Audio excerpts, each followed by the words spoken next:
Thank you, everyone. And good morning from the middle of the night in the UK. You're probably wondering why I'm going to be talking about a UK site today. But what I want to do today or this morning is to demonstrate some good practice in terms of habitat creation for shorebirds in the UK and to inspire you to consider whether there may be some applications or opportunities for similar kind of habitat creation at scale in the East Asian-Australasian Flyway. My name's James Robinson, and I'm the Director of Conservation for a charity called the Wildfowl Wetlands Trust. And we undertake work both in the Northwest European Flyway, where I'm sat here on the Severn Estuary, and also in the Flyway that we're talking about today. So the first thing I should really try to explain to you is what is managed realignment, because this is a term which was used all the time. It's a term which is kind of used in different ways, and it can be quite confusing as to what it actually means. But what I wanted to do was give you a bit of a definition, which I think would be really helpful. So this is adapted from a piece of work by Estevez and Williams back in 2017, and it says that coastal managed realignment means the deliberate process of realigning an estuary and/or coastal defences. This may take the form of retreating to higher ground, constructing a setback line of defence, shortening the overall defence length to be maintained, reducing a wall or embankment heights. So that gives you a bit of a flavour of what it is that I'm going to be talking about this morning. So what are the benefits of this type of approach? The first thing is that it creates new space for new intertidal habitats, and this includes very important habitats for shorebirds, things like tidal mudflats and salt marshes, that also provide other services to people, things like coastal protection and flood defence. And we know that when you create salt marsh, in that first 10 to 20 metres of salt marsh that you create, it can attenuate about 50% of the wave energy that's coming in an estuary. So you're really providing a great way of being able to manage some of the flooding issues that we certainly face here in the UK. They also provide valuable productive habitats for plants, invertebrates and molluscs, and they can be very important fish nurseries, often for commercial species.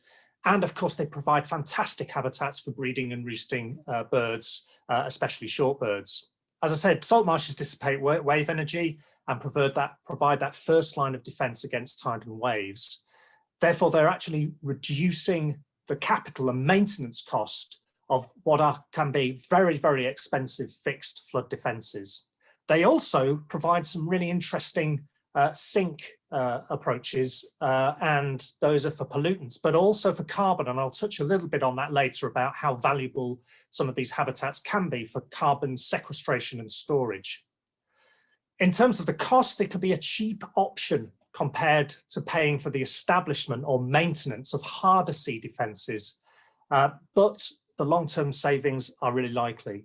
They provide a more sustainable long-term solution to cope with sea level rise, because they keep up, salt marsh creation can keep up with sea level rise, and that relatively low cost means you can create natural habitats and green tourism opportunities. So there's a fantastic opportunity here to do some great work for people who might need it. So let's have a look in current status of this type of work in Europe. So as you can see, these types of projects are quite common now in Europe. There are about over 140 of these projects across the various countries in Europe.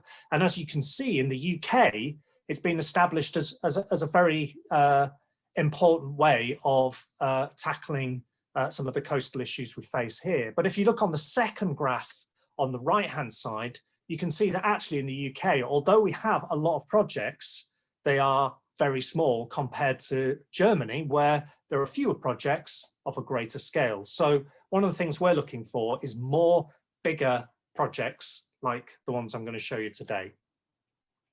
One of the things that people always ask about these types of projects, because they are very large scale, is the cost. So how much does it actually cost to be able to create these sorts of habitats? So they can vary quite widely, but in the UK, the Environment Agency, which is the government agency which is largely responsible for these sorts of projects, they sort of estimate around £50,000 British pounds per hectare to create these types of of habitats.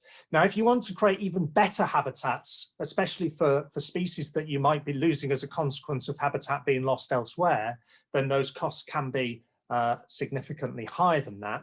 And we have some estimates of about 75,000 British pounds per hectare for some sites which are being created for those sorts of reasons.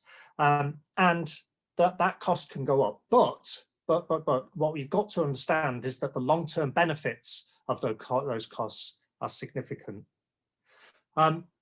And what they can do in England, especially, we think up to about £33 billion worth of coastal defence can be saved by using these types of engineering solutions. So the savings can be significant.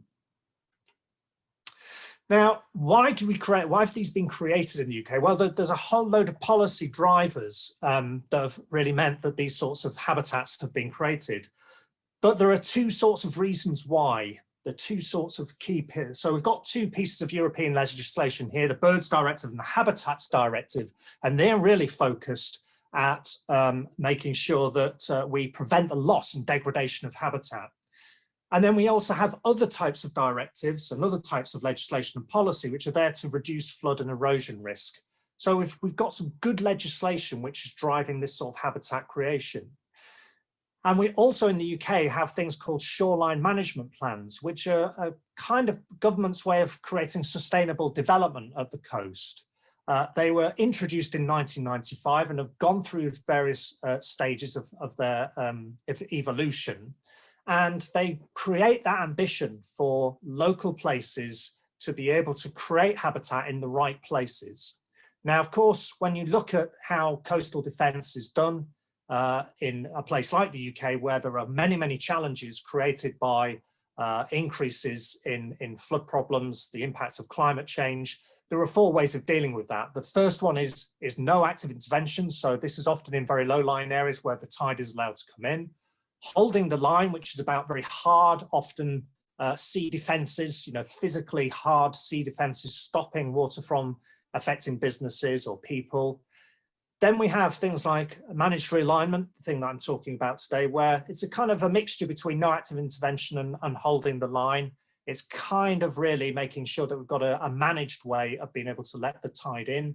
And then advancing the line is often where places are built into the sea to be able to create habitat. And that's a very expensive and rare way of doing it. So the thing I'm talking about today is managed realignment. And these shoreline management plans have been a key to unlocking some of the ways that those projects could be done in the future. So this is the place I want to talk to you about today. So this is a picture of Steart Marshes, which is in the southwest of England. I'll show you exactly where it is. And I like to show this picture because you can see what has been created. That is an aerial view of the coastal wetland that has been created on the Severn Estuary here in the southwest of the UK. So this is where it is. You can see it. There's a star on the left-hand side. You can see it right in the bottom of the UK. And if you look on the right-hand side, you can see the type of area that we're talking about. And the Severn Estuary, many of you will know, it's the largest river in the whole of the UK. It has a massive tidal range, about 15 meters, making it the second biggest tidal range in the world. And it's full of nature conservation designations, from being Ramsar sites to European sites to nationally protected sites, generally because of the waterbird interest, the numbers of waterbirds, shorebirds and wildfowl that visit this estuary, but is also protected for things like fish as well. So it's a very, very highly protected landscape, but one which is being destroyed and degraded as a consequence of sea level rise. So how did we manage to create this, this wonderful habitat? So, as I said, the Environment Agency, which is the government agency involved here, was required to compensate for the loss of some of that intertidal habitat from the process of coastal squeeze. So it knew that in the future, much of this habitat would disappear. Therefore, it had to create some flood, there was already a large amount of flood defense protecting 84,000 properties. And through the process of flood and coastal risk management strategies, this particular area that I'm going to show you now was identified as a potential area for managed realignment. It then created a fantastic partnership between the government agency and our own organisation. We've now created 550 hectares of new wetland, which is one of the largest habitat creation schemes in the UK. And as I say, it's a great example of what can be achieved. Now, this picture shows you back in 1982 what can happen in these low-lying areas that I'm talking about here. So you can see this place called the Parrot, which is a river, and you can see the amount of water that has gone onto this landscape. So all these areas that you can see are normally agricultural fields, and therefore it shows you that this area was likely and prone to go underwater in the future as a consequence of sea level rise. So we went through a whole process of the designs on paper to create a truly working wetland. And from 2009, from those initial designs through to 2014, where we were able to open a nature reserve with all the attractions and the ways in which we can attract people to come and see those places, that's all in there. Construction was very well done. We used the very best design, huge amount of excavation, huge amount of design going into it, and a huge amount of water when the breach was created coming into this site. We've also done a huge amount of work to create the very best nature reserve that we could, from provision of creation of islands and scrapes, which are providing fantastic areas for roosting waders. And you can see there are a whole load of challenges that we had to overcome to create this place, but it's working really well. So this is what it looked like when it started. So you can see here a patchwork of agricultural land. Then in 2013, you can see in the far sort of right-hand side, you can see the start of a breach or some habitat being created. Through to 2016, you can see there the new wetland being created. And then up to date now in 2020, you can see how the vegetation on those salt marshes has started to increase. But it's not just about salt marsh. You can see the intertidal area here, which we've created about 320 hectares of that. We've got about 80 hectares of freshwater habitat and 50 hectares worth of transitional habitat as well. So we've created this intertidal habitat. We've created pasture and cultivated land to salt marsh, and we're beginning to see the wildlife come back to these places. And as I say, we are also seeing things like a huge amount of carbon trapped in these, and we've already trapped 650 tons of carbon in this wonderful new habitat.